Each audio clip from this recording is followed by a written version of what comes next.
I'm Jeanette Quackenbush, and I've written books on the unique hiking trails in not only the Hocking Hills, but all around Ohio and the Appalachians. I love the outdoors, I love to hike, and I love to explore new places. And if you're watching this, I'm betting you like a little bit of adventure too. Come take a hike with me to different places around southeastern Ohio and the Hocking Hills all year round, because no matter if it is winter, spring, summer, or fall, there's no off season here. It is beautiful every day of the year. So grab a bottle of water and your hiking boots and let's go hike.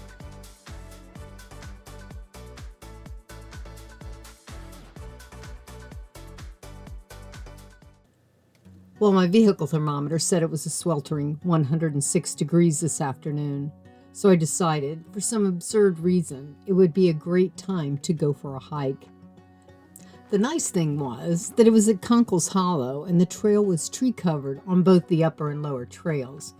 And up along the upper loop, there was a steady breeze blowing. Oh, and there were only a few headstrong hikers like myself foolish enough to hike in the heat. In the autumn, with its cliff views of fall colors along the horizon, it's quite a different story and can be crowded. Kunkel's Hollow was named after the pioneer family who owned the property along Pine Creek, had a sawmill in Lombard. There are two trails, the upper trail and the lower trail. The upper is a one-way, 2-mile loop hike. It involves a moderate to steep incline wooden steps, 70 to 100-foot cliff drops, paths with visible routes, and steep terrain. It is not suitable for young children and unfit adults, and pets are not allowed on the preserve. The lower trail is predominantly wheelchair accessible, follows between beautiful cliff faces, and leads to a seasonal waterfall in the farthest reaches of the hollow. That said, while we hike this time, I'll tell you the legend of the lower trail of Kunkel's Hollow and the ghosts who some believe are hiding within. Kunkel's Hollow is a dark hollow off Big Pine Road in an area that has never been more than sparsely inhabited in southeastern Ohio. Few people have ever lived there long because of the strange happenings within. Deep moans are heard from the bowels of the valley, and on certain nights screams peal out from within and are carried with the breeze along with the tiny creek to the road. 3 men were murdered here, and it is their voices carried with the wind. Their story has been passed down as this. In the mid-1700s, flatboats carried families along the Ohio River, searching for a place to settle. Battles often broke out between these settlers and Shawnee, Wyandot, and Delaware over the land, and attacks were common. During this time, Shawnee warriors robbed a flatboat filled with coins that were intended for buying land along the Ohio River.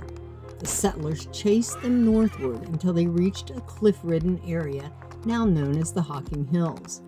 At some point, the 3 Shawnee, believing they had outrun the posse, slowed as they came into a dark valley between 2 high hills with a small stream running between them. They rested there a day, secreting their loot into the nooks and crannies of the sandstone walls, handfuls of coins thrust within all the way back to the end of the narrow valley, where they could go no farther as it ended in a sheer cliff wall. There they stopped and ready to leave, but not before the thieves heard the sound of horses galloping in the cool, damp air. One looked back, and realizing they had been trapped within the hollow, the warriors prepared to take flight.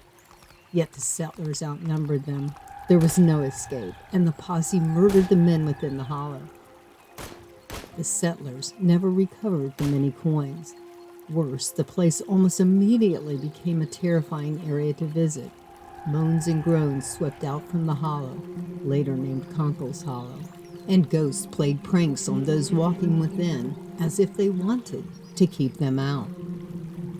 Many years ago, I was one of the volunteers helping to prepare the trail for a particular night hike. It was a unique event as the preserve closes at dusk. This night, though, folks would get a peek into this wilderness area after dark.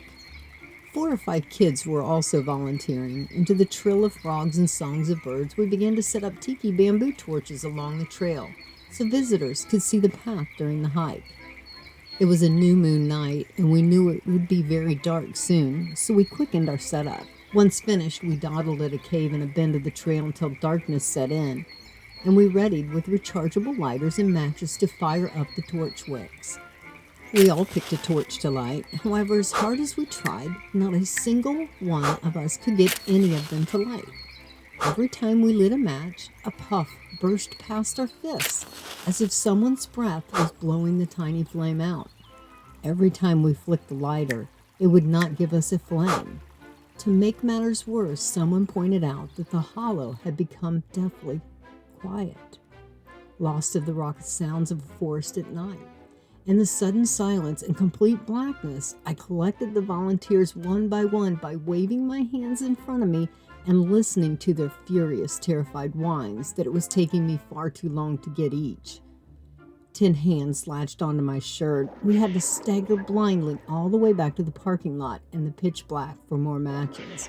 It was deathly quiet around us, except for a low, hushed whisper we prayed was the creek. Honestly, between you and me, I had never heard anything like those whispers before. They sounded deep and like the distinct and irate chatter of several men. Otherwise, not even the sound of crickets or a deer bumbling around in the leaves in the dark came to our ears. We returned with flashlights, and suddenly the old lighters seemed to work, and the crickets and birds began chirping again. The night hike went on as planned. However, that same little group never volunteered to walk back through Conkle's Hollow after dark again.